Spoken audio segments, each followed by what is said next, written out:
As the deadline looms in for Jet Airways to come up with a revival plan, promoter Naresh Goyal may be out of options other than to give up control. Whether it's Etihad pumping in money, Tata Group making an investment, or creditors agreeing to restructure loans, reports suggest that Naresh Goyal will have to give up control of the airline he built. Let's discuss the crisis at Jet Airways and the possible way out for the company with Jitender Bhargava, aviation sector expert and a former executive director of Air India. Mr. Bhargava, thanks very much for taking out the time and speaking with us.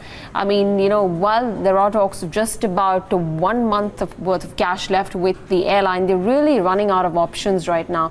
A lot of different options being spoken about in media circles, whether it be Etihad picking up further stake, whether it be the interest coming back from the Tata Group, whether it be some of its bigger lenders restructuring loans. What are the options now for Jet Airways, and how do you see this entire situation playing out for the company?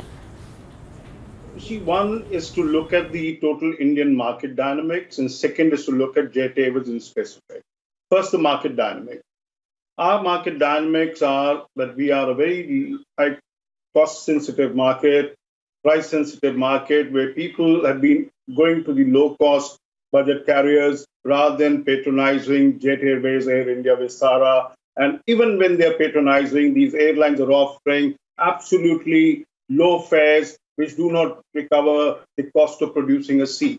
So if you just keep doing it for a long period, and with rupee appreciation, ATF prices having gone up in the recent past significantly, there was no way that these airlines could have generated surplus. So the writing was on the wall. Now, what was surprising was, having worked in Air India, I looked at the slow pace of government decision-making, but I found even Jet Airways was not taking decisions the pace it should have taken. If you recall, in July, August, the board had taken note of it, or they had moved out a circular to the employees that there will be a salary cut because the airline cannot afford it. So the writing was on the wall 6 months ago, but they could not take hard decisions because the employees protested. With the result, they continued. Then they started exploring, how do you get in more money? Now, the options were very clearly, Etihad has 24% equity, let's source them. Now, they would have done it willingly and gone up to 49%, as is allowed under the rules. But the kind of relationship that they had wasn't all that smooth. If you recall, in 2013, when they put in the money, they had posted a lot of people in senior management positions in Jet Airways. But when the ATF prices were low and Indian market was growing at 20% plus, Jet Airways started generating profit, and that was the time when a lot of these Etihad executives were sent back. Now, I'm sure that would have hurt Etihad at that time, that why are they being treated in this manner? They went on to Tata's, exploring a possible stake sale to them, but it was very unlikely that Tata's would patronize it, for the simple reason, if you recall the history, that when Tata Singapore Airlines in 2000 were wanting to acquire 40% equity in Air India, one person who managed to get it derailed at that time was Naresh Goyal. So I don't think Tata would have forgiven them, because they have had some kind of an association. As we all know, they were the founders of Air India, wanted to get into aviation industry, but they could not do. Right. Now, Naresh Goyal has been left with very little options that way. Yeah. So this is why these tough conditions have come in, and because of the Kingfisher example, banks are unlikely to give loans readily to any airline, and this government at least is not forcing the banks to say, okay, patronize it and you'll get your money, etc., etc. Right. So with the result, the options being few, now the tough conditions have to come in. Now it's regrettable that a person who founded a carrier, nurtured it, will have to go, because you cannot be running the Jet Airways as a one-man unit. Yep. It has to be a professionally managed thing. Yep. One may say, okay, you have a private sector board, private ownership, professional management, but we all know at the back of it that it's been run as a one-man show. Right. So if lenders would have money, if Etihad is to put in more money, there will be tough conditions, and they've naturally put it. Right.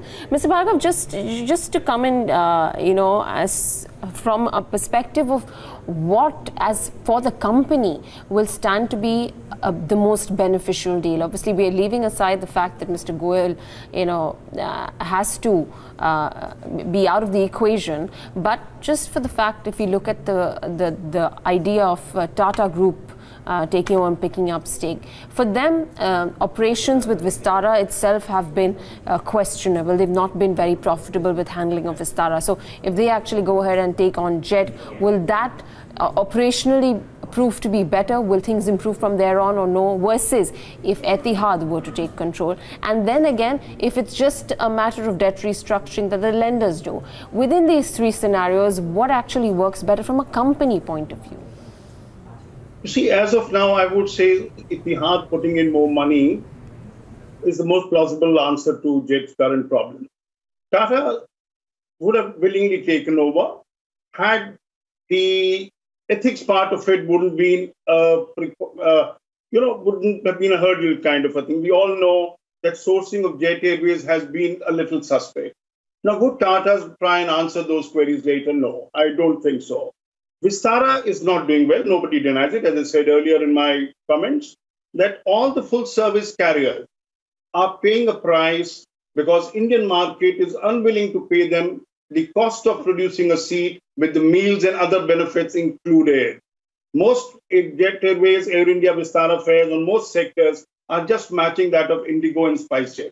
They're not being able to command a premium because the market is willing. So if you look at all these factors, it's a tough proposition for anyone to exist.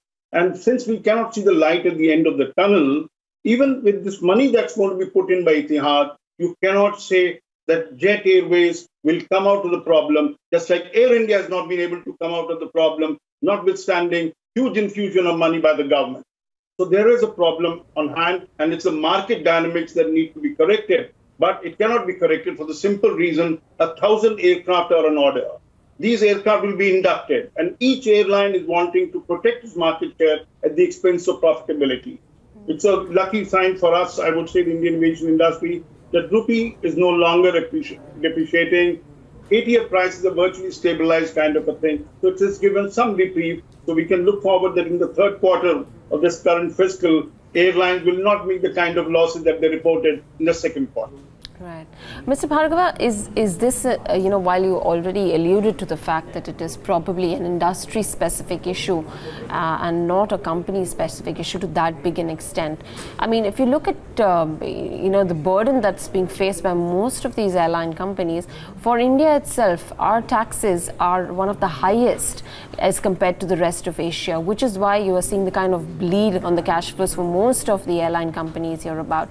For Jet Airways in particular, I mean, ridden with debt of closer to about 8,500 odd crores, while we are looking at these options right now, on an operational basis, do you see the pressure continuing even in the future once we have this deal out of the way? We have very often blamed the government taxes. There's no denying their taxes on tickets and the kind of fare that an airline collects from a passenger. Not all of it goes to an airline. There are a whole lot of taxes that are taken by the government or the airport and other charges that are levied. So one, as I said earlier, the market dynamics need to be corrected. But the reality is also that this is common to all carriers. So there are operational issues. If Indigo can run a fine product, command kind of a premium what a full service carrier is offering in the market, there is no reason why you cannot upgrade the product. But what happens in the aviation industry is that when you start losing money, you start cutting corners. It further compromises your product. Can we say with some kind of confidence that Jet Airways is offering as good a product today as it was offering 5-10 years ago? The answer is clearly no. They have made compromises on the way. It's no longer the number one airline of the country to say that I am best in the SSC. Vistara's product is far superior. As far as the market share is concerned, Indigo is streets ahead of Jet Airways. So it has lost in the last 10 years. It hasn't been able to keep up the pace of growth or profitability. So as a consequence of it, it has been pushed to the wall wherein it has no choice but to get funds with conditions attached. And with conditions attached when they're coming, naturally Jet Airways is going to be paying a huge price for it.